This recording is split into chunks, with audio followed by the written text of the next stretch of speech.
Hello students, in this video we are going to discuss the direct method of teaching language. So before starting the video I would like to request everyone to be very attentive. So in this video we are going to focus on three basic points. The points we are going to focus on are direct method, merits, and lastly demerits. So let's start the video. At the very outset, we must understand certain points regarding direct method.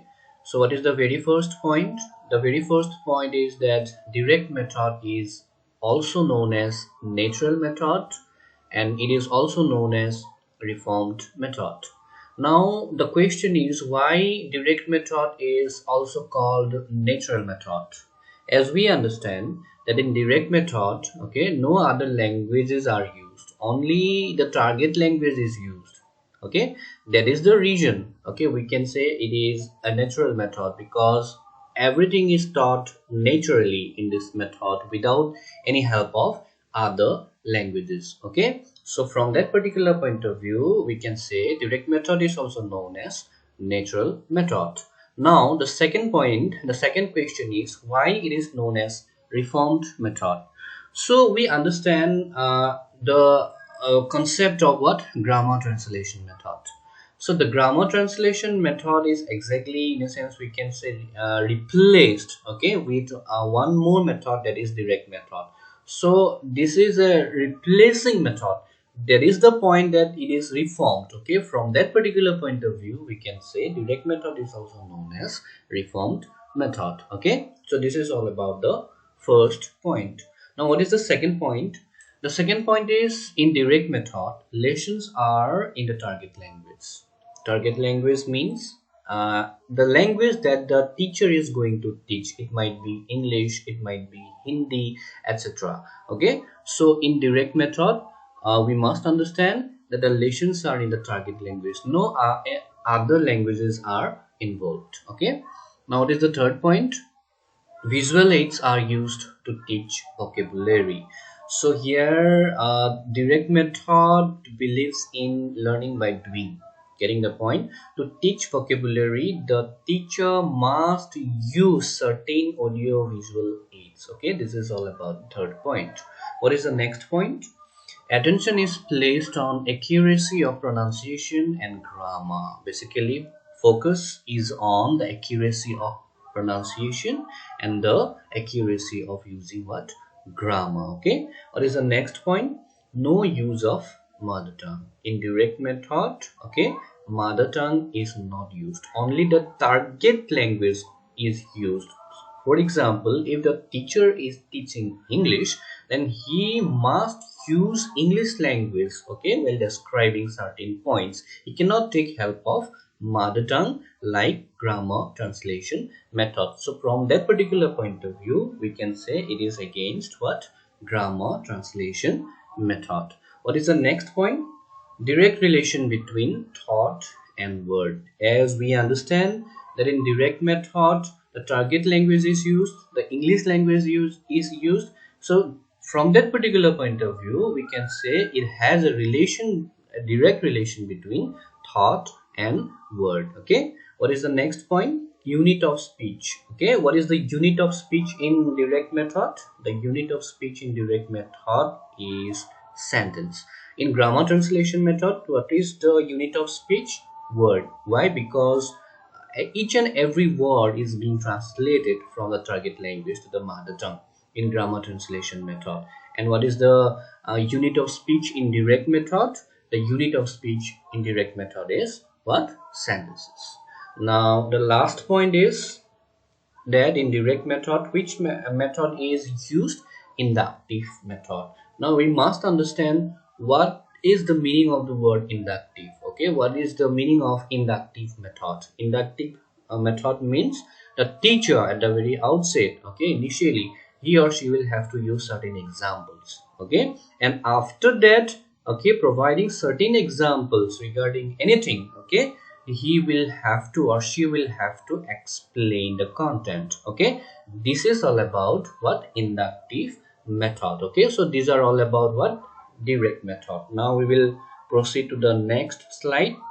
So in this slide, we are going to discuss the advantages or the merits of direct method. Okay, what are the advantages? What are the merits? Just have a look.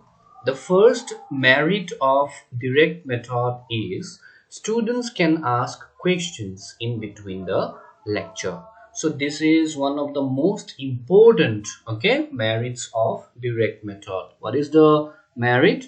Amid the lecture, okay, students can ask questions. From that particular point of view, we can say it is a very effective method. Why? Because students can interact with the teacher. Okay, what is the next point? Dictation. Dictation means the teacher can dictate the students to write the words or to form the sentences properly. So from that particular point of view, we can say it is a merit. Okay, what is the merit? It is based on dictation, and that is why we can say students get opportunity to work on vocabulary, students get opportunity to work on the formation of sentences, structures, etc. So this is a merit of what?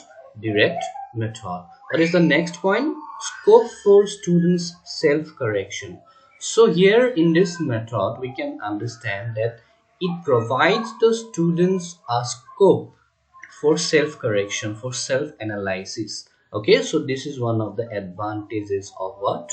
Direct method. What is the next one? It is full of activities. So this method is related to what? The students activities. It gives more importance on the students, okay, rather than the teacher. It is not teacher centric, it is a student centric. Okay, so from that particular point of view, there are certain activities are performed, okay, by the students. Okay, so this is one of the advantages of direct method of teaching language. Okay, what is the next merit? The next merit is grammar taught use, not by rules. Okay, so the rules are not given much more importance in grammar translation method. Functional grammar is given more importance rather than the theoretical grammar. So from that particular point of view, we can say this is one of the advantages or merits of what?